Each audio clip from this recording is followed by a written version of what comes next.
viewer, I hope that you're fine. If you're new to my channel, welcome. My name is Mary. If you are a returning subscriber, as always, welcome home.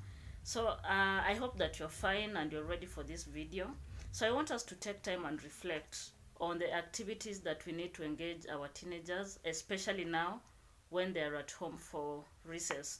So I know most schools their term came to an end from last week on Friday, and probably if there's no school that has gone for break, that will be, if they're so late, it will be today. And it means that parents now have a lot of work to do.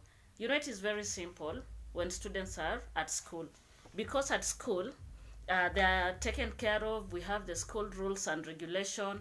We have activities that they usually focus on, and it is like everything is streamlined. But once they get home, there is a challenge that comes up because parents are busy, guardians are busy. They need to go to work, and they don't have anyone maybe to take care of the teens. And we understand that they're teenagers, and because of that, probably it may be hard to keep them on check. So I have here some few suggestions that probably you can consider so as to ensure that your teen is taken care of in the right way. So let's start. I have here my notebook that I'm going to use as a point of reference. So what can they do during this short break? By the way, it's a short break of 2 weeks, but if you're not very keen, the 2 weeks can end up being chaotic. So the first thing that I would suggest is to involve them in house chores. I know we have some teens that come from families where they do not engage in house chores. You can find a teenager who is in Form 3, a teenager who is in Class 8, probably Class 8 Form 1 there, who can't wash the dishes, who can't do the dishes, probably who does not know how to cook, to cut napier grass for the kettles and all that. So I would suggest that you come up with a clear schedule. Like, for example, when they wake up in the morning, what can they do? How can they help the house helps at home? So one thing that we have realized as parents is that most of the time our teenagers do not engage in house chores because we have house helps that do everything for them. How about them being part of this? So like they have a clear plan. When they wake up, let them do one or two activities. For the girls, they can wash the dishes, or if you want to do the dishes, probably mopping around the house, preparing meals. Maybe it could be breakfast, it could be lunch. And then for the boys, if they come from a rural setup, they can help in taking care of the animals, like for example cows, goats, sheep, and all that. Let them cut napier grass, let them feed, let them ensure that these particular animals have enough water to take. Because if they don't have a plan, once they wake up, what will they think of? Most of them will realize that they will turn to Netflix. Netflix is very common in most households. If not Netflix, you'll find them watching different channels in through the TV and all that. And if they're not maybe engaged in Netflix and watching TV, obvious, we can all agree that they'll be somewhere in the social media doing something. So let's keep them busy by ensuring that they partake in these household activities.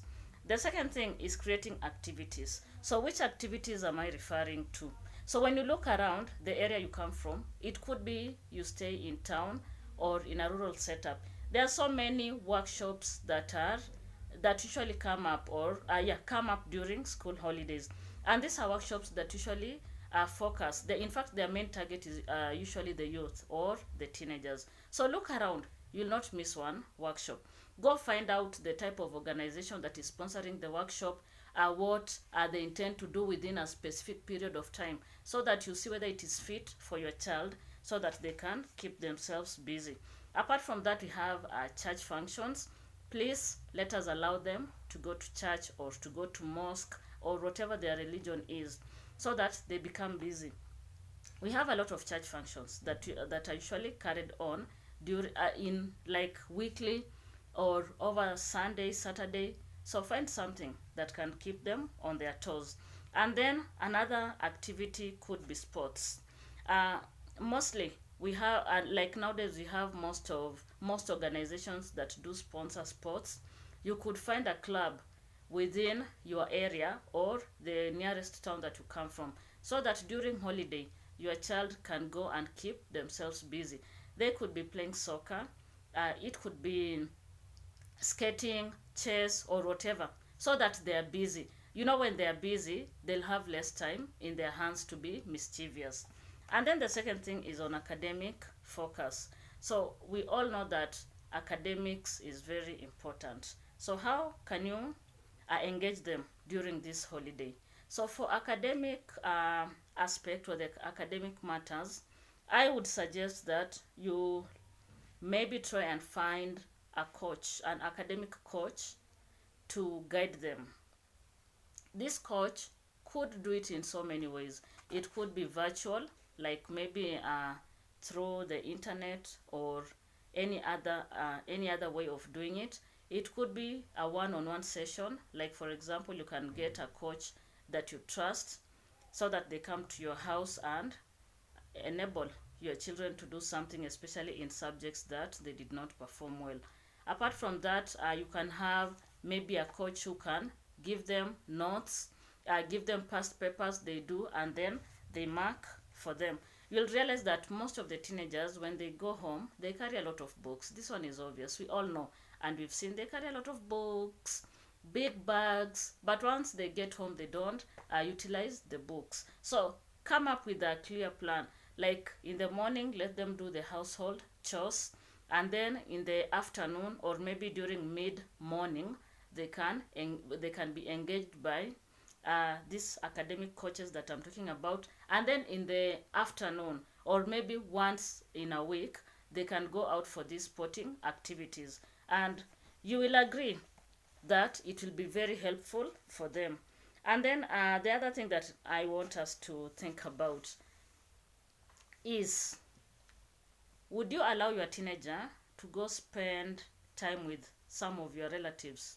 This could be an aunt, an uncle, maybe a cousin, grandmother, and all that. What do you think about that? I'd love to hear in the comment section. So I have my own concern concerning these visitations. I prefer as a parent to ensure that my children are under my care at 100%. There are these things that are very common nowadays. We call them the sleepovers. You can find teenagers who want to go maybe to visit their friends and sleep over, maybe for a day or for a night or 2 nights. I don't think that is safe. Why would they even want to go for a sleepover in a friend's house? If they really want to maintain this relationship, they could maybe visiting each other during the day, and then everyone goes to their home. So as a parent, I'm against it. I'm also against children going to visit relations, especially during holidays, because if we do that, then we will not be playing our role as parents. When do you engage your child? You can imagine your child has stayed in school for 3 months, 3 good months, and they're coming home for 2 weeks. And in these 2 weeks, again, you want to send them to someone else to take care of them. When will you learn your children? You know, most of the parents, because I'm a parent, most of us, we do not know our children. And the reason is because we do not take time to learn them. Because the little time that we have where we need to stay with them and observe them closely, we usually have a lot of activities going around. And that is why most of the time you may think it is a relief when you send your child to go and stay with your sister, maybe an uncle or all that. It may be a relief to some extent, but what will be the outcome? The outcome is maybe many years later you may realize that there's something or an aspect that you missed during your child's development. There's something that you did not observe. You did not learn your child. And that is why most of the time we are taken by surprise. When your child does something, you will say like, my child cannot do that. But the truth is they can.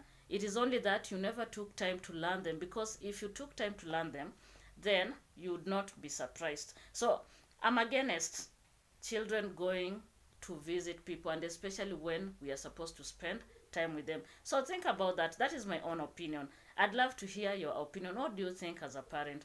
Do you think it is always good to allow children during holiday to go spend time with other people other than staying with you, spending time with you. What do you think about it? I'd love to read that at the comment section. And then the other thing that I'd like to mention, I know most of the parents are working parents. Most of them leave the house as early as 6 and then come back late at night, even sometimes at 10 p.m., 11 p.m., or all that. So we do not have a lot of time with our kids. So what can you do as a parent to ensure that as much as you are busy working, you don't miss out on your child? Please create some time. It could be over the weekend. Ensure that you are available. Maybe teachers have an advantage. Like now, I'm at home. I can observe my children. I have a lot of time to spend with them. What about you, parent, who is not a teacher, who has a job from 8 to 5 p.m.? What can you do? How can you ensure that you come up with a clear schedule that is going to help you spend a lot of time with your child? Because we may have all these activities that I've suggested, but the question is, under whose supervision? What do you think? Under whose supervision? Is it under the supervision of a house help, of a shamba boy, of an older sibling? Under whose supervision? And who do you trust more, or who do you trust a lot? So I know we may have a lot of excuses. Someone can say they are very busy at work. Another person can say they don't have time. They need to chase money to ensure that these children go to school with school fees, ensure that the teens are able to get, food, shelter, and all that. Yes, we are busy. But as much as we are busy, number one, we are parents. So let's think about that. I'd love to hear your comment. If you have not subscribed to my channel, please consider doing that so that we keep on talking and brainstorming about teenagers, parenting, and education, and other aspects of lifestyle. Goodbye, and see you in the next video.